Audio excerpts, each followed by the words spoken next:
എല്ലാവർക്കും സലു കിച്ചണിലേക്ക് സ്വാഗതം. അപ്പം ഞാൻ ഇതാ കുറച്ച് മസാലയൊക്കെ ഒന്ന് മിക്സ് ചെയ്തെടുക്കാൻ പോവാണേ. അതിന് വേണ്ടിയിട്ട് 1 ടേബിൾ സ്പൂൺ മല്ലിപ്പൊടിയും 2 ടേബിൾ സ്പൂൺ കാശ്മീരി ചില്ലി പൗഡറാണ് എടുക്കുന്നത്. അതാണ് നല്ലത്. 1 ടീസ്പൂൺ മഞ്ഞൾപ്പൊടിയും 1 ടീസ്പൂൺ ഗരം മസാലപ്പൊടിയും പിന്നെ നമുക്ക് 1 ടേബിൾ സ്പൂണോളം തന്തൂരി മസാല പൗഡറും 1 ടേബിൾ സ്പൂൺ ഇഞ്ചി വെളുത്തുള്ളി പേസ്റ്റും പാകത്തിനുള്ള ഉപ്പും കൂടി ഞാനിപ്പം 1 ടീസ്പൂണാണ് എടുത്തിരിക്കുന്നത്. അതുപോലെ തന്നെ 1 ടീസ്പൂൺ കസൂരി മേത്തിയും പിന്നെ കുറച്ച് ഒലിവ് ഓയിലാണ് ചേർക്കേണ്ടത് കേട്ടോ. പിന്നെ ഇതിൽ മെയിനായിട്ട് നമുക്ക് നാരങ്ങ നീര് വേണം, അല്ലെങ്കിൽ ഇതുപോലെ നാരങ്ങയുടെ എക്സ്ട്രാക്റ്റ് ആയാലും മതി. എന്നിട്ട് ഇതാ നന്നായിട്ടൊന്ന് മിക്സ് ചെയ്ത് കൊടുക്കാം. അപ്പോൾ ഇതുപോലെ ഒന്ന് മിക്സ് ചെയ്തെടുക്കണം. ഇനി ഇതിലേക്ക് ഞാൻ കുറച്ച് വെള്ളം കൂടി ഒഴിച്ചിട്ട് ആ മസാലയൊന്ന് ലൂസാക്കി എടുക്കണം കേട്ടോ. അപ്പം പിന്നെ നിങ്ങൾക്ക് ഇതിലേക്ക് പെർമിറ്റഡ് ഫുഡ് കളർ വേണമെങ്കിൽ റെഡ് ഒരു തുള്ളി ആഡ് ചെയ്യാം, ഇല്ലെങ്കിലും പ്രശ്നമൊന്നുമില്ല കേട്ടോ. എന്നിട്ട് ഇതാ നന്നായിട്ട് ഒന്ന് മിക്സ് ചെയ്തെടുക്കാം. അപ്പം ഇതാണ് അതിൻ്റെ മസാലക്കൂട്ടെന്ന് പറയുന്നത്. പിന്നെ ഞാനിവിടെ ഇതാ ഹോൾ ചിക്കൻ നന്നായിട്ട് കഴുകി വരഞ്ഞെടുത്ത് വെച്ചിട്ടുണ്ട്. അപ്പം ഇതിലേക്കാണ് നമ്മൾ ഈ തയ്യാറാക്കി വെച്ചിരിക്കുന്ന മസാലയൊന്ന് പുരട്ടി കൊടുക്കുന്നത് കേട്ടോ. എല്ലായിടത്തും മസാല പിടിക്കത്തക്ക രീതിയിൽ നല്ലതുപോലെ ഒന്ന് തേച്ചു കൊടുക്കണം. ഇപ്പം ഒരുപാട് ഇത് ലൂസാക്കി എടുത്തു കളയരുത്. അങ്ങനെയെങ്കിൽ നമുക്ക് ഈ ചിക്കനിലേക്ക് മസാല പിടിച്ച് കിട്ടാൻ ഭയങ്കര ബുദ്ധിമുട്ടായിരിക്കും. അപ്പം ഇപ്പം നിങ്ങൾ ഞാൻ എടുത്ത ആ ഒരു പരുവം കണ്ടില്ലേ, ആ ഒരു പരുവത്തിൽ വേണം നമ്മൾ മസാല റെഡിയാക്കി എടുക്കാനുള്ളത് കേട്ടോ. അപ്പം ഇതുപോലെ എല്ലായിടത്തും നമുക്ക് മസാലയൊന്ന് തേച്ച് പിടിപ്പിച്ചെടുക്കാം. ഇനി നമുക്ക് ഇതിൻ്റെ ആ കൈയും കാലും ഒന്ന് കെട്ടിക്കൊടുക്കണം കേട്ടോ. അപ്പോൾ നൂലെടുത്തിട്ട് നമുക്ക് ഇത് കൈ ഒന്ന് പുറകിലേക്കാക്കിയ ശേഷം ഒന്ന് ടൈറ്റ് ചെയ്ത് ഒന്ന് കെട്ടിക്കൊടുത്താൽ മതി. പിന്നെ കെട്ടിക്കൊടുക്കുമ്പം കൈ അത് അതിൻ്റെ ബോഡിയിൽ നിന്ന് വിട്ട് വരാതിരിക്കാൻ ഒന്ന് പ്രത്യേകം ശ്രദ്ധിച്ചേക്കണം കേട്ടോ. അപ്പം ഇതുപോലെ നമുക്കൊന്ന് കെട്ടിക്കൊടുക്കാം. എന്നിട്ട് ബാക്കി എക്സസ് ആയിട്ടുള്ള നൂലൊന്ന് കട്ട് ചെയ്ത് മാറ്റാം.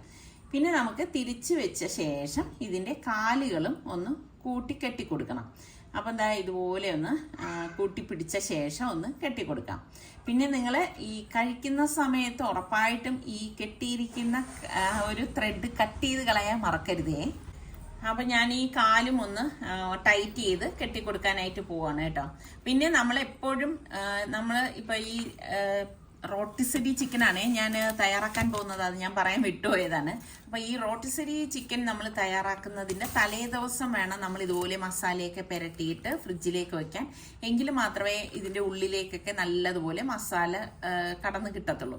ഇനി അല്ലാന്നുണ്ടെങ്കിൽ ഒരു 5-6 മണിക്കൂറെങ്കിലും മസാല പുരട്ടിയിട്ട് അതൊന്ന് റെസ്റ്റ് ചെയ്ത ശേഷം വേണം നമ്മൾ ഇത് റെഡിയാക്കാൻ.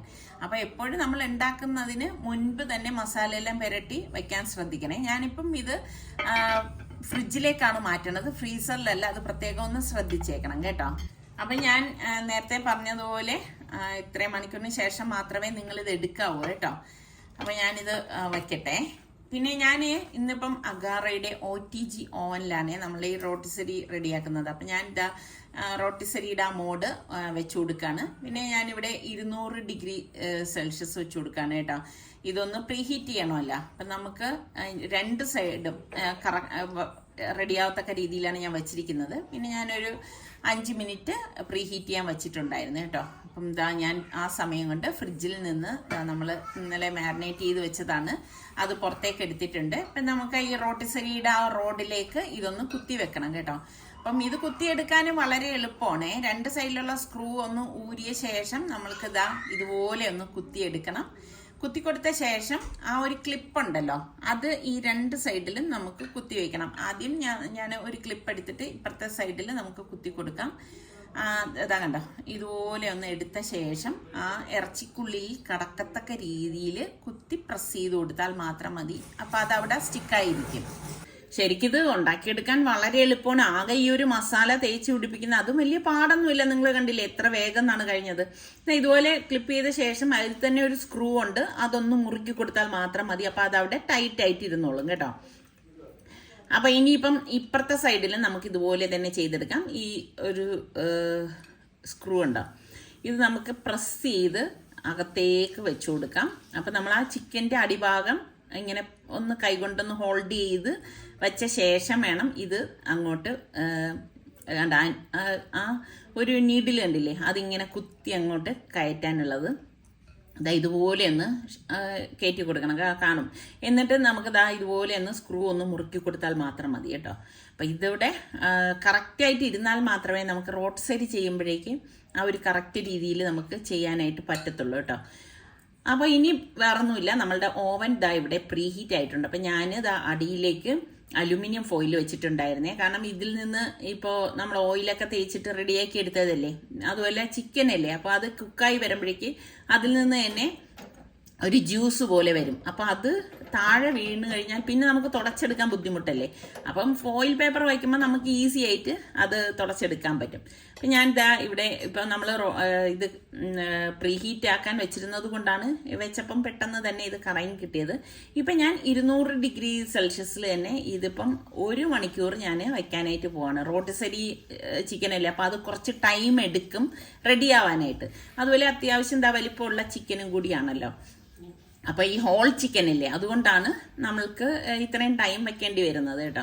പക്ഷെ 1 മണിക്കൂർ ആകുമ്പോൾ തന്നെ ഇത് സെറ്റായി കിട്ടും. അപ്പം ഞാനിതാ ഇത് വെച്ചു കൊടുത്ത ശേഷം ഇടയ്ക്ക് വന്ന് നോക്കി കണ്ടോ, കറക്റ്റായിട്ട് അത് റെഡിയായി വരുന്നത്. ശരിക്കും നമ്മൾക്ക് ഇതുപോലെ OTG ഓവനൊക്കെ വീട്ടിലുണ്ടെങ്കിൽ വേഗം ഉണ്ടാക്കി എടുക്കാവുന്നതേ ഉള്ളൂ കേട്ടോ. അപ്പം ഞാൻ നമ്മുടെ ഇവിടെ പൈനാപ്പിൾ ഇരിപ്പുണ്ടായിരുന്നു. അപ്പം ഞാൻ നല്ല ഒരു വെറൈറ്റി സാലഡാണ് തയ്യാറാക്കാൻ പോകുന്നത്. അപ്പോൾ ആ പൈനാപ്പിൾ ഒന്ന് കട്ട് ചെയ്തെടുക്കണേ കേട്ടോ. സത്യം പറഞ്ഞാൽ ഇതിപ്പോൾ കട്ട് ചെയ്തപ്പോഴേക്ക് മുകളിലത്തെ ഭാഗം കുറച്ച് ഇങ്ങനെ ചീത്തായതുപോലെ എനിക്ക് തോന്നി. പക്ഷെ അടുത്ത ലെയർ കട്ട് ചെയ്തപ്പോഴേക്ക് വലിയ കുഴപ്പമില്ല കേട്ടോ. അപ്പം നമ്മൾ എടുക്കുമ്പം ശ്രദ്ധിച്ചെടുക്കണം. നല്ല പൈനാപ്പിളൊക്കെ കിട്ടുകയാണെങ്കിൽ അടിപൊളിയായിട്ട് നമുക്കിത് ഉണ്ടാക്കിയെടുക്കാനായിട്ട് പറ്റും. എന്തായാലും ഞാനിപ്പോൾ ഈ പൈനാപ്പിൾ ഒന്ന് കട്ട് ചെയ്തെടുക്കാണ് കേട്ടോ. എനിക്കാണെങ്കിൽ ഭയങ്കര മടിയുള്ളൊരു സംഭവമാണ് കേട്ടോ പൈനാപ്പിൾ കട്ടിങ് എന്ന് പറയുന്നത്. ഇവിടെ നിസാറിക്ക ഉള്ളപ്പോൾ ഞാൻ പലപ്പോഴും പല വ്ളോഗിലും കാണിച്ചിട്ടുള്ളതാണല്ലോ, നല്ല ഭംഗിക്കൊക്കെ നിസാറിക്ക ഇങ്ങനെ കട്ട് ചെയ്ത് തരും കേട്ടോ. പക്ഷേ എന്നെ സംബന്ധിച്ച് എനിക്ക് അത്ര ക്ഷമയൊന്നുമില്ല അത്രയും ഭംഗി ഈ ഒരു പൈനാപ്പിളിന് വരുത്താനായിട്ട്. എന്തെല്ലാം തരം മെഷീൻസ് കണ്ടുപിടിക്കുന്നുണ്ട് അല്ലേ. പൈനാപ്പിളിന്റെ തോല് കളയുന്ന മെഷീൻ ഇതുവരെ ആരും കണ്ടുപിടിച്ചിട്ടില്ല എന്ന് തോന്നുന്നു. ഇനി അഥവാ കണ്ടുപിടിച്ചിട്ടുണ്ടെങ്കിൽ അറിയുന്നവരുണ്ടെങ്കിൽ ഒന്ന് അതിന്റെ ലിങ്ക് അറിയാമെങ്കിൽ ഒന്ന് കമന്റിൽ തന്നേക്കണം കേട്ടോ. അപ്പോൾ ഞാനത് തോലൊക്കെ ഒന്ന് പൊളിച്ചെടുക്കുകയാണ്. എപ്പോഴും പൈനാപ്പിൾ കഴിക്കാൻ ഇഷ്ടമാണെങ്കിലും അതിൻ്റെ ആ ഒരു കൂർത്ത മുന പോലെയുള്ള സംഭവം എവിടെയെങ്കിലും ഇരുന്ന് കഴിഞ്ഞാൽ തന്നെ അലർജി ഉള്ളവർക്കാണെങ്കിൽ ഭയങ്കരമായിട്ട് വായൊക്കെ ചൊറിയും അങ്ങനെ അലർജി ഉണ്ടാവുകയൊക്കെ ചെയ്യും. അപ്പം പൈനാപ്പിൾ എടുക്കുമ്പം നമ്മൾ എപ്പോഴും സൂക്ഷിച്ച് തന്നെ എടുക്കണം അല്ലേ. അപ്പോൾ ഇതുപോലെ നമുക്ക് ചെറിയ ക്യൂബ്സ് ആയിട്ടാണ് ഞാനിപ്പം ഇത് കട്ട് ചെയ്തെടുക്കുന്നത്. ഈ ഒരു രീതിയിൽ വേണം നമുക്ക് ഇത് കട്ട് ചെയ്തെടുക്കാനുള്ളത്. ഈ സലാഡിൻ്റെ തന്നെ ഒരുപാട് റെസിപ്പീസ് ഞാൻ ഇതിനു മുൻപ് ഷെയർ ചെയ്തിട്ടുള്ളതാണ്. അപ്പം ഇനിയും നിങ്ങൾക്ക് സലാഡിൻ്റെ റെസിപ്പിയൊക്കെ വേണം എന്നുള്ളവർ ഒന്ന് കമൻറ്റ് ചെയ്താൽ മാത്രം മതി കേട്ടോ. പിന്നെ ഞാൻ ഇവിടെ ഒരു മാങ്ങ ഇരിപ്പുണ്ടായിരുന്നു, അപ്പോൾ ആ മാങ്ങയും ഞാൻ ഒന്ന് കട്ട് ചെയ്തെടുക്കുകയാണ് കേട്ടോ. അപ്പം ഇതും നമുക്ക് ഒന്ന് മുറിച്ച് ചെറുതായിട്ട് ഇതുപോലെ ക്യൂബായിട്ട് കട്ട് ചെയ്തെടുക്കാമേ. ശരിക്ക് സലാഡിനെ എത്ര വെറൈറ്റി ആയിട്ട് നമുക്ക് ഉണ്ടാക്കിയെടുക്കാൻ പറ്റും എന്നറിയാമോ. കുട്ടികളൊക്കെ പച്ചക്കറികൾ കഴിക്കുന്നില്ല എന്നൊക്കെ പറയുകയാണെങ്കിൽ നമുക്ക് ഈ ഒരു രീതിയിലൊക്കെ ഉണ്ടാക്കി കൊടുത്തു കഴിഞ്ഞാൽ തീർച്ചയായിട്ടും കഴിക്കാത്ത കുട്ടികൾ പോലും കഴിച്ചു പോകും കേട്ടോ. അത്ര ടേസ്റ്റ് ആയിരിക്കുമേ. പിന്നെ നല്ല മധുരമുള്ള പൈനാപ്പിളും നല്ല മധുരമുള്ള മാങ്ങയൊക്കെ എടുക്കുകയാണെങ്കിൽ പിന്നെ പറയാൻ വേണ്ട കേട്ടോ, ഭയങ്കര ടേസ്റ്റി തന്നെ ആയിരിക്കുമേ. അപ്പം ഞാൻ കട്ട് ചെയ്ത ഒരു മാങ്ങയും കൂടി ഇതിലേക്ക് ഇട്ട് കൊടുക്കാനേ. അതുപോലെ നമ്മൾ മക്കൾക്ക് സ്കൂളിൽ പോകുമ്പോഴേക്ക് ടിഫിനൊക്കെ കൊടുത്തു വിടുന്ന സമയത്തും ഈ ഒരു രീതിയിലൊക്കെ നമ്മൾ കൊടുത്തു വിടുകയാണെങ്കിൽ തീർച്ചയായിട്ടും അവർക്ക് ഇഷ്ടപ്പെടുവേ. പിന്നെ ഉള്ള ഒരു കാര്യം എന്ന് വെച്ചാൽ ഇത് നമ്മൾ നല്ല തണുപ്പിച്ചിട്ട് കഴിക്കണം. അപ്പം ഞാനിവിടെ ക്യുക്കുംബറും ഇതുപോലെ ഒരെണ്ണം കട്ട് ചെയ്തെടുക്കുകയാണ് കേട്ടോ. നല്ലതുപോലെ തണുപ്പിച്ച ശേഷം കഴിക്കുകയാണെങ്കിൽ ഭയങ്കര ടേസ്റ്റാണ്. അതുപോലെ ഇപ്പം നമ്മൾ പാർട്ടിയിലൊക്കെ നമുക്ക് ഉണ്ടാക്കിയെടുക്കാൻ പറ്റുന്ന നല്ലൊരു സാലഡാണിത്. ഇത് തന്നെ ഒരുപാട് വെറൈറ്റി ആയിട്ട് നമുക്ക് റെഡിയാക്കി എടുക്കാനായിട്ട് പറ്റും. അപ്പം ഞാൻ നമ്മളുടെ കുക്കുംബറും ഇതുപോലെ ഒന്ന് കട്ട് ചെയ്തെടുത്തിട്ടുണ്ട്. ഇതൊക്കെ ഓരോ പീസ് എടുത്താൽ തന്നെയും കുറേ ക്വാണ്ടിറ്റി ആയിട്ട് നമുക്ക് കിട്ടും കേട്ടോ. പിന്നെ സവാള വേണം. സവാളയൊക്കെ ഇതിൽ മസ്റ്റായിട്ട് ചേർത്ത് കൊടുക്കണം കേട്ടോ, അപ്പോഴാണ് നല്ല ടേസ്റ്റ് ഒക്കെ ഉണ്ടാവണത് കേട്ടോ. ചിലർക്കൊക്കെ ഈ കുറച്ച് പ്രായമായവർക്കൊക്കെ സാലഡൊക്കെ കഴിക്കാൻ കുറച്ച് മടിയൊക്കെ ആയിരിക്കും. പക്ഷെ നമ്മൾ ഇങ്ങനെ ഈ ഒരു രീതിയിൽ ഉണ്ടാക്കി കൊടുത്തു നോക്കും, അവർക്കും അത് ഇഷ്ടപ്പെടും കേട്ടോ. അതുപോലെ നല്ല ചുവന്ന തക്കാളി ഉണ്ടെങ്കിൽ അതും കൂടി എടുക്കണം. ഇതിൻ്റെ കൂട്ടത്തിൽ തന്നെ നിങ്ങളുടെ കയ്യിൽ ചുവന്ന ക്യാപ്സിക്കമോ അങ്ങനെയൊക്കെ ഉണ്ടെങ്കിൽ അത് വേണമെങ്കിലും എടുക്കാം. ശരിക്കും പറഞ്ഞാൽ ഷുഗർ പേഷ്യൻസിനൊക്കെ ഒത്തിരി നല്ലതാണ് ക്യാപ്സിക്കം കഴിക്കുന്നത്. അങ്ങനെ വരുമ്പോഴേക്കും നമ്മൾ ഈ പൈനാപ്പിളിൻ്റെ അളവൊന്ന് കുറച്ചിട്ട് ഇതുപോലെ ക്യാപ്സിക്കത്തിൻ്റെ അളവൊക്കെ ഒന്ന് കൂട്ടിക്കൊടുത്താൽ മാത്രം മതി കേട്ടോ. അപ്പം ഞാൻ അതും കട്ട് ചെയ്ത് ഇതിലേക്ക് ഒന്ന് വെച്ച് കൊടുക്കണം. അപ്പം ഇന്നിപ്പം ഇത്രയും ഫ്രൂട്ട്സും വെജിറ്റബിൾസും ഞാൻ ഇതിലേക്ക് ചേർക്കുന്നുള്ളൂ കേട്ടോ. പിന്നെ ഒരു ബൗളിലേക്ക് നമുക്ക് ഒരു 1.5 ടീസ്പൂണോളം ചില്ലി ഫ്ലേക്സും അതുപോലെ തന്നെ 1/2 ടീസ്പൂൺ കുരുമുളക് പൊടിയും പിന്നെ നമുക്ക് കുറച്ച് ഒറിഗാനോ വേണം. അതൊക്കെ നമ്മളുടെ ഇഷ്ടത്തിനനുസരിച്ച് ചേർത്ത് കൊടുക്കാം. ഞാനിവിടെ 1 ടീസ്പൂണോളം ഒറിഗാനോയും അതുപോലെ തന്നെ മിൻറ്റ് ലീഫ് ഇട്ടിട്ടുണ്ട്. പിന്നെ കുറച്ച് ഉപ്പും 1 ടീസ്പൂൺ പഞ്ചസാരയും കൂടി ചേർക്കുന്നുണ്ട്. പിന്നെ നമുക്ക് വേണ്ടത് ഒലിവ് ഓയിലാണ്. മസ്റ്റായിട്ട് ഒലിവ് ഓയിലിൽ തന്നെ ഉണ്ടാക്കണേ. അതുപോലെ തന്നെ ലെമൺ ജ്യൂസും വേണം. ഒഴിച്ച ശേഷം നന്നായിട്ട് ഇതൊന്ന് മിക്സ് ചെയ്ത് കൊടുക്കാം. അപ്പം ഇതാണ് ഇതിൻ്റെ ഡ്രസ്സിങ് എന്ന് പറയുന്നത് കേട്ടോ. നല്ലതുപോലെ ഒന്ന് ആ പഞ്ചസാര ഉപ്പൊക്കെ മിക്സ് ആവത്തക്ക രീതിയിൽ എടുക്കണം. അപ്പം ഞാൻ കുറച്ച് സൗകര്യത്തിന് വേണ്ടിയിട്ട് ഇതുപോലത്തെ ഒരു ബൗൾ എടുത്തിട്ടുണ്ട്. റൗണ്ട് ബൗളാവുമ്പോൾ നമുക്ക് മിക്സ് ചെയ്യാൻ എളുപ്പമാണല്ലോ. എന്നിട്ട് നമുക്ക് ഈ ഡ്രസ്സിങ് എടുത്തിരിക്കുന്ന ഡ്രസ്സിങ് ഇതിലേക്ക് ഒഴിച്ചിട്ട് എല്ലാം ചേർത്തിട്ട് നല്ലതുപോലെ ഒന്ന് മിക്സ് ചെയ്തെടുക്കണം. ഇത് മിക്സ് ചെയ്ത ശേഷം നമുക്ക് ഒരു ക്ലിംഗ് റാപ്പ് കൊണ്ട് കവർ ചെയ്തിട്ട് ഫ്രിഡ്ജിൽ വെക്കണേ. ഫ്രിഡ്ജിൽ വെച്ചിട്ട് ഒരു 10-15 മിനിറ്റ് അല്ലെങ്കിൽ ഒരു അരമണിക്കൂർ കഴിഞ്ഞ ശേഷം കഴിക്കാൻ ഭയങ്കര ടേസ്റ്റാണ്. ഇപ്പം നിങ്ങളുടെ വീട്ടിൽ ഗസ്റ്റൊക്കെ വരുന്ന ടൈം ആണെങ്കിൽ നിങ്ങൾ ചെയ്യേണ്ടതെന്ന് വെച്ചാൽ ആദ്യം വെജിറ്റബിൾസ് കട്ട് ചെയ്ത് നമ്മൾ ബൗളിലേക്ക് മാറ്റിയില്ലേ, അങ്ങനെ തന്നെ അടച്ച് ഫ്രിഡ്ജിലേക്ക് വെക്കുക. പിന്നെ അവർ വരുന്ന സമയത്ത് ഡ്രസ്സിങ് ഒക്കെ ചെയ്തെടുക്കുന്നതാണ് നല്ലത്. ഞാനൊരു കൈപ്പിടി കാഷ്നട്ടും കൂടി ഇതിലേക്ക് ചേർക്കുന്നുണ്ട്. അപ്പോൾ ഇത് അവർ കഴിക്കാനിരിക്കുന്ന ടൈമിൽ നമുക്ക് ഈ ഡ്രസ്സിങ് ഒഴിച്ച് കാഷ്നട്ടും ഇട്ട് ഒന്ന് ഇളക്കിയെടുക്കുമ്പം അടിപൊളി നമ്മളുടെ സാലഡ് റെഡിയാണ് കേട്ടോ. ഭയങ്കര ടേസ്റ്റാണ് ഇത് കഴിക്കാൻ. അപ്പോഴേക്കും ഇതാ നമ്മളുടെ ചിക്കനും ഇവിടെ റെഡിയായി വരുന്നുണ്ട്. എന്തൊരു ഭംഗിയുണ്ടല്ലേ കാണാനായിട്ട്. അപ്പം ഇനിയിപ്പം ഞാനിത് ഒന്ന് പുറത്തേക്ക് എടുക്കുകയാണ് കേട്ടോ. അപ്പം ഇതിൽ തന്നെ ഈ ഒരു റോഡ് ഉള്ളത് കൊണ്ട് എളുപ്പമാണേ. നമുക്ക് ഇതിൽ നിന്ന് എടുക്കാൻ, കൈ പൊള്ളാതെ തന്നെ നമുക്ക് ഈസി ആയിട്ട് അതിൽ നിന്ന് പുറത്തെടുക്കാനായിട്ട് പറ്റും കേട്ടോ. അപ്പം ഞാനിത് ഒരു പ്ലേറ്റിലേക്ക് ഒന്ന് മാറ്റുകയാണ്. കാരണം ചിക്കൻ്റെ വെയിറ്റ് കാരണം എനിക്ക് കൈ പിടിച്ചുകൊണ്ട് നിൽക്കാൻ ഒരു വെയിറ്റ് കേട്ടോ. അതുകൊണ്ടാണ് ഞാൻ ഇങ്ങോട്ട് മാറ്റിയത്. ഇനി നമുക്ക് ഈ സ്ക്രൂ ഒന്ന് മാറ്റി കൊടുക്കണം. കാരണം അത് നല്ല ചൂടായിരിക്കുകയല്ലേ. അപ്പോൾ അത് ഞാൻ ഒന്ന് മാറ്റിയിട്ടുണ്ട്. ഇത് 2 ഇളക്കി മാറ്റിയിട്ടുണ്ട് കേട്ടോ. ഇനി ഞാൻ ഇത് ഈ ഒരു രീതിയിലാണ് ഡ്രസ്സ് ചെയ്യാനായിട്ട് പോണത്. കുറച്ച് ലെറ്റ്യൂസ് ഇതിൻ്റെ സൈഡുകളിലേക്ക് ഒന്ന് വെച്ചു കൊടുക്കുകയാണ്. നമുക്ക് ഇഷ്ടമുള്ള നമ്മളുടെ കലാവിരുതനുസരിച്ച് അല്ലെങ്കിൽ മനോധർമ്മം അനുസരിച്ച് ഇതൊക്കെ ചെയ്യാവുന്നതേ ഉള്ളൂ. ഇങ്ങനെയൊക്കെ ഉണ്ടാക്കുമ്പം നമ്മൾ ഈ ഒരു രീതിയിൽ ചെയ്തെടുക്കുന്നത് നല്ലതല്ലേ. ഇനി നമുക്ക് ഈ സാലഡ് ഞാൻ ഇതിന് ചുറ്റും ഇങ്ങനെ ഒന്ന് വെച്ചു കൊടുക്കുകയാണ് കേട്ടോ. ഞാൻ പറഞ്ഞില്ലേ, പാർട്ടികളിലൊക്കെ നമുക്ക് ഉണ്ടാക്കി കൊടുക്കാൻ പറ്റിയ നല്ല ഒരു വിഭവമാണ്. കാരണം ഇത് ഒരുപാട് മെനക്കേടുള്ള കേസൊന്നും അല്ല. ഇപ്പം നിങ്ങൾ കണ്ടില്ലേ, വളരെ എളുപ്പം നമുക്ക് റെഡിയാക്കി എടുക്കാം. എന്നാൽ കാണാൻ നല്ല ലുക്കുമാണ് കേട്ടോ. അപ്പോൾ ഇതാണ് നമ്മളുടെ ഇന്നത്തെ ബ്രേക്ക്ഫാസ്റ്റ് എന്ന് പറയുന്നത്. അങ്ങനെ ഞാനിത് സെർവ് ചെയ്യാനായിട്ട് പോവാണേ. പിന്നെ ഇതൊക്കെ നമ്മൾ ഉണ്ടാക്കുമ്പോഴേക്ക് ആ ചിക്കനൊക്കെ ചൂടാറുന്നതിന് മുൻപ് തന്നെ കഴിക്കുന്നതാണ് നല്ലത് കേട്ടോ. അപ്പോൾ ഈ സാലഡും കൂട്ടി കഴിക്കാൻ ഭയങ്കര ടേസ്റ്റാണ്. ശരിക്കും പറഞ്ഞാൽ ഇതിൻ്റെ കൂടെ നമുക്ക് കുബൂസ് ഉണ്ടെങ്കിൽ കുബൂസ് മതി, അതല്ലെങ്കിൽ ബ്രെഡ് ഉണ്ടെങ്കിൽ ബ്രെഡ് വെച്ച് കഴിക്കാം. ഇനി അതൊന്നും ഇല്ലെങ്കിലും നമുക്ക് വേറൊന്നും വേണ്ട, ഈ ചിക്കനും ഈ ഒരു സാലഡ് മാത്രം മതി. പിന്നെ ഞാൻ എപ്പോഴും പറയുന്നത് പോലെ ഫ്രഷ് ആയിട്ടുള്ള ഓറഞ്ച് ജ്യൂസ് ഉണ്ടെങ്കിൽ 1 ഗ്ലാസ് ഓറഞ്ച് ജ്യൂസും കൂടി ആയാൽ ബ്രേക്ക്ഫാസ്റ്റ് അടിപൊളിയായിരിക്കും. അത് ഓറഞ്ച് ജ്യൂസ് തയ്യാറാക്കുമ്പോൾ മധുരം ഇടരുത് കേട്ടോ. പ്യുവർ ഓറഞ്ച് ജ്യൂസ് തന്നെ റെഡിയാക്കി ഇതിനൊപ്പം സെർവ് ചെയ്ത് കഴിഞ്ഞാലുണ്ടല്ലോ സൂപ്പർ ടേസ്റ്റ് തന്നെ ആയിരിക്കും. അപ്പം എന്തായാലും നിങ്ങൾ ഈ ഒരു റോട്ടിസരി ചിക്കൻ ഒന്ന് ട്രൈ ചെയ്ത് നോക്കിയിട്ട് എനിക്ക് ഫീഡ്ബാക്ക് കൂടി തരണേ. കൈ കഴിയല്ല അതിൽ വെച്ചു കൊടുക്കാൻ.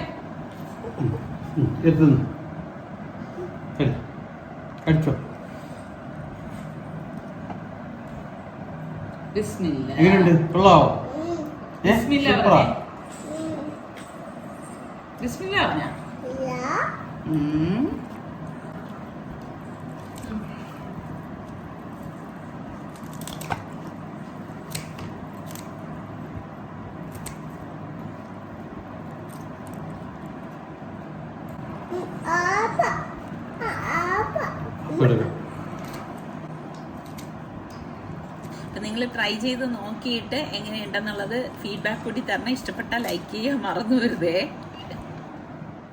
അങ്ങനെ ബ്രേക്ക്ഫാസ്റ്റ് ഒക്കെ കഴിഞ്ഞ് പിന്നെ കുറച്ച് പണിയൊക്കെ ഉണ്ടായിരുന്നു കേട്ടോ. അത് കഴിഞ്ഞ് ഞങ്ങളൊന്ന് പുറത്തേക്ക് ഇറങ്ങാണ്. അപ്പം സലു ഉള്ളത് കൊണ്ട് തന്നെ മോള് വന്നിട്ടില്ല. അപ്പം ഞാനും സർക്കായും പോകാനാണ് ഇരുന്നത്. അപ്പോഴേക്കും നമ്മുടെ സനക്കുട്ടി അവിടെ നിന്നുകൊണ്ട് ടാറ്റ ടാറ്റ എന്നൊക്കെ പറയുന്നുണ്ട്. അങ്ങനെ പിന്നെ സനക്കുട്ടിയും കൂടെ ഞങ്ങളുടെ കൂടെ കൂട്ടി. അപ്പം സനക്കുട്ടിക്കാണെങ്കിൽ ഇങ്ങനെ പുറത്തിറങ്ങി ഉടൻ സൺഗ്ലാസ് വെക്കണം കേട്ടോ. ഇതാ കണ്ട, അത് വെച്ചില്ലെങ്കിൽ എന്തോ പോലെയാണ്. പിന്നെ അവൾ ഇഷ്ടപ്പെട്ട് കാണിക്കുന്ന ഗ്ലാസ് തന്നെ അവൾക്ക് എടുത്ത് കൊടുക്കുകയാണ് കേട്ടോ. അങ്ങനെ ഭയങ്കര ഹാപ്പി ആയിട്ട് നിൽക്കുകയാണ് കേട്ടോ. ഇപ്പം കൊച്ചു കുഞ്ഞുങ്ങൾക്ക് ഇങ്ങനെയാണല്ലോ. അപ്പം നമ്മളൊക്കെ പുറത്തിറങ്ങുമ്പം അവൾക്കും വരാൻ ഭയങ്കര ആഗ്രഹമാണ് കേട്ടോ. അങ്ങനെയാണ് നമ്മൾക്കൊപ്പം നിന്നത്. അപ്പം ഇതാ റോഡിൽ വലിയ തിരക്കും കാര്യങ്ങളും ഒന്നും ഉണ്ടായിരുന്നില്ല കേട്ടോ. അപ്പൊ ഞാൻ പറയുന്നുണ്ട്, മോളെ മോക്ക് ഉറക്കം വരുന്നോ എന്നൊക്കെ ചോദിക്കുന്നുണ്ട്. അവളിങ്ങനെ റോഡൊക്കെ ഇങ്ങനെ നോക്കി ഇരിക്കുകയാണ് കേട്ടോ. പിള്ളേരൊക്കെ ഇങ്ങനെ ആണല്ലോ വണ്ടിയിൽ കയറി കഴിഞ്ഞാല്. അവർക്ക് പിന്നെ ഉറങ്ങുന്ന സമയമാണെങ്കിലും അവര് അങ്ങനെ ഉറങ്ങത്തില്ല. ഈ സമയം സനക്കുട്ടി ഉറങ്ങുന്ന ടൈമാണ് കേട്ടോ ഇപ്പൊ ഞങ്ങൾക്കൊപ്പം വരുന്നത്. അപ്പൊ അവിടെ എത്തി കാറ് പാർക്ക് ചെയ്തപ്പോഴേക്കും ഓടി വാപ്പാടെടുത്ത് ചെന്നിരിക്കുകയാണ് കേട്ടോ. ഇതുപോലെ വെളിയിലൊക്കെ ഇറങ്ങുമ്പോഴേക്കും സർക്കയുടെ കൈയും പിടിച്ചിരിക്കും കേട്ടോ. അങ്ങനെ ഇപ്പം എനിക്ക് കുറച്ച് ക്ലോത്ത് മെറ്റീരിയൽ എടുക്കാനുണ്ടായിരുന്നേ, അങ്ങനെ വന്നതാണ് കേട്ടോ. പലരും എൻ്റെ അടുത്ത് ചോദിക്കത്തില്ലേ ഇത്ത റെഡിമെയ്ഡ് ഡ്രസ്സാണോ എങ്ങനെയാണ് ഇതെന്ന്. ഞാൻ അങ്ങനെയല്ല, ഞാൻ റണ്ണിങ് മെറ്റീരിയൽ എടുത്തിട്ട് കട്ട് ചെയ്ത് വാങ്ങി സ്റ്റിച്ച് ചെയ്യിപ്പിച്ചെടുക്കുകയാണ് ചെയ്യണതേ. എന്നാൽ മാത്രമേ നമ്മൾ ഉദ്ദേശിക്കുന്നത് പോലെ അത് കിട്ടത്തുള്ളൂ. എനിക്കാണെങ്കിൽ ഇച്ചിരി ലെന്തി ആയിട്ടാണ്, നിങ്ങൾ കണ്ടിട്ടില്ലേ ഞാൻ ടോപ്പ് ഇടുന്നത്. അപ്പോൾ ഞാൻ ഓരോന്നും വെച്ച് നോക്കുമ്പോൾ അവള് നിന്ന് അഭിപ്രായം പറയുന്നുണ്ട് കേട്ടാ, സൂപ്പർ സൂപ്പർ എന്നൊക്കെ. ചിലതിന് മിണ്ടത്തില്ല. അപ്പൊ അതിന്റെ അർത്ഥം അത് അവൾക്ക് ഇഷ്ടപ്പെട്ടില്ല എന്നുള്ളതാണ് കേട്ടോ. അപ്പൊ ആദ്യം ഞാൻ ഒറ്റയ്ക്ക് വരാനിരുന്നതാണ്. അപ്പൊ നിസാറിക്ക് പറഞ്ഞു നിസാറിക്ക് കൊണ്ടുവരാന്ന് പറഞ്ഞു കേട്ടോ. അപ്പൊ പിന്നെ എനിക്കും സന്തോഷമായി. കാരണം ഞാൻ ഒറ്റയ്ക്ക് വന്നു കഴിഞ്ഞാൽ അത്ര അധികം എടുക്കത്തില്ല കേട്ടോ. നിസാറിക്ക് കൂടെ വന്നു കഴിഞ്ഞാൽ പിന്നെ കാണുന്നതെല്ലാം അതെടുത്തോ, നിനക്ക് ചേരുന്നുണ്ട് എടുത്തോ എന്നൊക്കെ പറയും. അപ്പൊ എനിക്ക് എപ്പോഴും നിസാറിക്കൊപ്പം ഷോപ്പിംഗ് ചെയ്യാനാണ് എനിക്കിഷ്ടം കേട്ടോ. കാരണം എനിക്ക് കുറേ ഷോപ്പിംഗ് എനിക്കിഷ്ടമുള്ള തുണികളൊക്കെ എടുക്കാനായിട്ട് സാധിക്കും. മറ്റേ നമ്മൾ ഒറ്റയ്ക്ക് വരുമ്പോഴേക്ക് ഒന്നോ രണ്ടോ അതിലങ്ങ് ഒതുക്കിയിട്ട് അങ്ങ് പോവാല്ലേ ചെയ്യണത്. അങ്ങനെ ഇപ്പം ഞാൻ അങ്ങനെ എനിക്ക് ഇഷ്ടപ്പെട്ടതൊക്കെ അങ്ങനെ മുറിച്ചെടുത്തു. അപ്പം അവൾ അതിനിടയിൽ ഇങ്ങനെ നോക്കുന്നുണ്ട് കേട്ടാ. അപ്പം എടുത്തു കഴിഞ്ഞ് കൗണ്ടറിൽ വന്നപ്പോഴേക്ക് ഞാൻ അവിടെ ഇരുത്തിയിട്ട് ഇത് ചെയ്യണേ. അപ്പൊ ആള് പറയുന്ന നോക്കിയേ,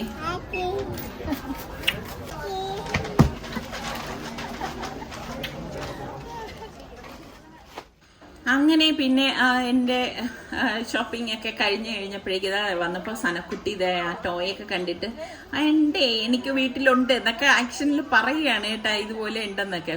പിന്നെ കുഞ്ഞുങ്ങളല്ലേ, ഇതൊക്കെ കാണുമ്പോൾ ഭയങ്കര ഇൻട്രസ്റ്റ് ആയിരിക്കും. എനിക്കിഷ്ടമാണ് കേട്ടോ കുഞ്ഞുങ്ങളിങ്ങനെ ഇതിൻ്റെ അടുത്തൊക്കെ പോകുമ്പോഴായാലും അവരെ ഇങ്ങനെ അതിനടുത്ത് നിർത്തി കളിപ്പിക്കാനും എനിക്കിഷ്ടമാണ് കേട്ടോ. അതൊക്കെ കുഞ്ഞായിരിക്കുമ്പോൾ ചെയ്യുന്ന കാര്യങ്ങളല്ലേ. അപ്പം അവൾ ആ ബൈക്കിലൊക്കെ ഓടിക്കേറി കേട്ടാ. കയറിയിട്ട് ഓക്കെ ഓക്കെ എന്നൊക്കെ പറയുന്നുണ്ടേ. അപ്പം നിസാറിക്കൊക്കെ പറ്റിയ ചെരുപ്പൊക്കെ ഉണ്ടോ എന്ന് നോക്കിയാണ്, എന്തായാലും വന്നതല്ലേ എന്ന് എഴുതി. അപ്പൊ അതിനിടയിൽ ഞാൻ നോക്കുമ്പോൾ സനക്കുട്ടി അവിടെ ഇരുന്ന ഒരു ചെരുപ്പ് എടുത്തിട്ട് അത് കണ്ടോ, അവളുടെ കാല് തന്നെ അതങ്ങ് കയറ്റിയതായിരുന്നേ. അപ്പുറത്തെ കാലി കണ്ടോ. അപ്പൊ അടുത്തതും കൂടിയിട്ട് വലിയ ചെരുപ്പാണ് കേട്ടാ. സ്വന്തമായിട്ട് ആ ഷെൽഫിൽ നിന്ന് എടുത്തതാണ്. എന്നിട്ട് അങ്ങ് ഭയങ്കര ഇഷ്ടപ്പെട്ട് നടക്കുകയാണ് കേട്ടാ. ഞാൻ പറഞ്ഞു മോളെ അത് മോക്ക് പറ്റത്തില്ല എന്ന് പറഞ്ഞു. അവിടെ കണ്ട നല്ല ഒരു ചെരുപ്പ് കേട്ടോ. അത് നിസാർക്കതായി എടുത്ത് സനക്കുട്ടിക്ക് ഇട്ട് കൊടുത്തേ. ഇത് മോൾക്ക് പാകമാണെന്ന് പറഞ്ഞു. കാരണം പാർട്ടിയിലൊക്കെ നമുക്ക് ഇടാൻ പറ്റിയ നല്ല ഒരു ചെരുപ്പാണ് കേട്ടോ. അത് ഈ വീഡിയോയിൽ കാണുന്നതും അല്ല, അത് നേരിൽ കാണാൻ നല്ല ഭംഗിയുണ്ടേ. പക്ഷെ ആളിന് ഇഷ്ടപ്പെട്ടെങ്കിലും ആ ഒരു എടുത്ത വെള്ളയുടെ അത്ര അങ്ങോട്ട് തൃപ്തി വന്നിട്ടില്ല. പക്ഷെ ആ വെള്ളയുടെ ചെറുത് ചോദിച്ചപ്പോൾ അവർ പറഞ്ഞില്ല, ആ ടൈപ്പ് ഇല്ല, തീർന്നു പോയി എന്ന് പറഞ്ഞു. അങ്ങനെ ഇതെടുക്കാം എന്ന് പറഞ്ഞു. മോൾക്ക് ഇത് എടുക്കട്ടെയോ എന്നൊക്കെ ഞാൻ ചോദിച്ചു. അങ്ങനെ എടുക്കാൻ പറഞ്ഞു. അങ്ങനെ അവൾക്കുള്ള ചെരുപ്പും ഒക്കെ എടുത്ത് ഇപ്പം നമ്മൾ തിരിച്ച് നേരെ വീട്ടിലേക്ക് വരണേ. അപ്പൊ വീട്ടിൽ വന്നിട്ട് ഞാൻ പോകുന്നതിന് മുൻപ് തന്നെ അരി വെള്ളത്തിലേക്ക് ഇട്ടിട്ടുണ്ടായിരുന്നേ. നമുക്ക് പച്ചരി ഒരു 1.5 കപ്പ് പച്ചരി എടുക്കുകയാണെങ്കിൽ ആ ഒരു കണക്കിനാണ് ഞാൻ പറയണത്. ഒരു 7-8 മണിക്കൂർ കുതിർക്കണം. എന്നിട്ട് നമുക്കത് മിക്സിയുടെ ജാറിലേക്ക് ഇട്ട് കൊടുക്കാം. പിന്നെ നമുക്ക് 1.5 കപ്പ് പച്ചരിക്ക് 1 കപ്പ് തേങ്ങ എടുക്കണം കേട്ടോ. ഈ ഒരു അളവിൽ നിങ്ങൾ എടുത്താൽ മതി. അതുപോലെ തന്നെ 1 കപ്പ് ചോറും, ഈ പൊന്നി റൈസാണ് ഞാൻ എടുത്തിരിക്കുന്നത്. പിന്നെ വേണ്ടത് 1/2 കപ്പ് കുതിർത്ത അവലാണ് കേട്ടോ. 1 ടീസ്പൂണോളം ഉപ്പിട്ടിട്ടുണ്ട്. അതുപോലെ തന്നെ 1 ടീസ്പൂൺ പഞ്ചസാരയും കൂടി ചേർത്ത് 1/4 ടീസ്പൂൺ ഇൻസ്റ്റന്റ് ഈസ്റ്റ് ഇട്ടിട്ട് നമുക്ക് ഈ കുതിർത്തതിൽ നിന്ന് 1 കപ്പ് വെള്ളം ഒഴിച്ചിട്ട് നമുക്ക് നല്ല മഷി പോലെ അരച്ചെടുക്കാം. അപ്പൊ ഈ ഒരു അളവില് നിങ്ങൾ ഉണ്ടാക്കിയെടുത്താൽ മതി. ഞാൻ കുറച്ച് കൂടുതൽ ആണ് എടുത്തിരിക്കുന്നത്. അപ്പം എന്തായാലും ഞാനിപ്പോൾ ഒരു 3 ബാച്ചായിട്ട് ഈ പാത്രത്തിലേക്കൊന്ന് ഒഴിച്ചു കൊടുക്കാൻ കേട്ടോ. അപ്പം നല്ല പെർഫെക്റ്റ് ആയിട്ടുള്ള അപ്പം നിങ്ങൾക്ക് ഉണ്ടാക്കിയെടുക്കാനായിട്ട് പറ്റും. ഇപ്പം നമ്മൾ മാവ് അരച്ച് 1.5 മണിക്കൂർ കഴിയുമ്പോൾ തന്നെ ചൂടാൻ പാകത്തിന് മാവ് റെഡി ആയിട്ടുണ്ടാവുമേ. അപ്പം നമ്മളിത് 2 or 3 ബാച്ചായിട്ടാണ് അരയ്ക്കുന്നതെങ്കിൽ ഇതുപോലെ ഒന്ന് നല്ലതുപോലെ ഒന്ന് ഇളക്കി കൊടുക്കണം. ഇളക്കി കൊടുത്ത ശേഷം നമുക്ക് പാത്രം ഒന്ന് മൂടി വെച്ച് കൊടുത്താൽ മതി കേട്ടോ. അപ്പം നല്ല പെർഫെക്റ്റ് അപ്പമാണ്. എന്തായാലും നിങ്ങൾ ഒരു പ്രാവശ്യമെങ്കിലും ട്രൈ ചെയ്യണം. അപ്പം കുറച്ച് കൂടുതലുള്ളത് കൊണ്ട് ഞാൻ എന്താ വലിയൊരു ബൗളിലേക്കൊന്ന് മാറ്റി ഒഴിച്ചു കൊടുക്കാണ് കേട്ടോ. അല്ലെങ്കിൽ ഇത് മാവ് പൊങ്ങി വരുമ്പോഴേക്ക് കാഞ്ഞു പോകാനുള്ള സാധ്യത കൂടുതലല്ലേ. അപ്പം ഞാൻ കാണിച്ചു തരാം കേട്ടോ. അപ്പം ഇതാ 1.5 മണിക്കൂർ കഴിഞ്ഞ ശേഷം മാവ് കണ്ടോ പൊങ്ങി വന്നിരിക്കുന്നത്. ഇപ്പം ഒരുപാട് തിക്നെസ്സിലും അല്ല, ഒരുപാട് ലൂസും അല്ല. ഇപ്പൊ ഈ അപ്പത്തിന്റെ ബാറ്റർ എന്ന് പറയുമ്പോൾ ഈ ഒരു പെർഫെക്ഷൻ എന്തായാലും വേണം കണ്ടോ. നല്ല സോപ്പ് പത പോലെ പൊങ്ങിയല്ലേ ഇരിക്കുന്നത്. പിന്നെ നിങ്ങൾക്ക് ആവശ്യത്തിന് മാത്രം ഇതിൽ നിന്ന് ഒരു പാത്രത്തിലേക്ക് ഒഴിച്ചെടുത്താൽ മതി കേട്ടോ. അപ്പം ഞാൻ ഇപ്പം അപ്പം എങ്ങനെയാണെന്നുള്ളത് ഒന്ന് നിങ്ങൾക്ക് കാണിച്ചു തരാമേ. ഇപ്പം നമ്മൾ ഇരുമ്പച്ചട്ടിയിൽ അപ്പം ഉണ്ടാക്കുന്നത് തന്നെയാണ് എന്തുകൊണ്ട് നല്ലത്. നിങ്ങൾക്കൊക്കെ ഏത് അപ്പച്ചട്ടിയിൽ ഉണ്ടാക്കുന്നതാണെന്ന് ഇഷ്ടം കൂടി പറയണം കേട്ടോ. നോൺ സ്റ്റിക്ക് ആണോ അതോ ഇരുമ്പച്ചട്ടിയാണോ. അപ്പം എണ്ണ തടവിയ ശേഷം നമുക്ക് മാവ് കോരി ഒഴിച്ച് ഇതുപോലെ ചുറ്റിച്ചെടുക്കുമ്പോൾ തന്നെ അകത്തൊക്കെ നല്ല ആ ഒരു കുഴിയൊക്കെ വരുന്നത് കണ്ടില്ലേ. അപ്പം നമുക്ക് കാണുമ്പോൾ തന്നെ അറിയാം നല്ല പെർഫെക്റ്റ് ആയിട്ടുള്ള അപ്പം തന്നെ കിട്ടും എന്നുള്ളത്. എന്തായാലും നിങ്ങൾ ട്രൈ ചെയ്ത് നോക്കിയിട്ട് എനിക്കൊന്ന് ഫീഡ്ബാക്ക് കൂടി തരണേ. അപ്പം ഞാൻ മൂടി വെച്ചിട്ട് കാണിച്ചു തരാം. ഇതാ അടപ്പ് മാറ്റിയപ്പോൾ നല്ല അടിപൊളി പെർഫെക്റ്റ് അപ്പം ഇവിടെ റെഡി ആയിട്ടുണ്ട്. അപ്പം ഇന്നത്തെ റെസിപ്പി എല്ലാം നിങ്ങൾക്ക് ഇഷ്ടമായെന്ന് വിശ്വസിക്കുന്നു. അപ്പം ഏതാണ് ഇഷ്ടപ്പെട്ടതെന്ന് കൂടി ഒന്ന് കമൻറ്റ് ചെയ്യണം കേട്ടോ. അപ്പം ഇനി അടുത്ത നല്ല റെസിപ്പിയോ അടിപൊളി വ്ളോഗായിട്ടൊക്കെ നമുക്ക് വീണ്ടും കാണാം. അതുവരയ്ക്കും എല്ലാവർക്കും ബൈ.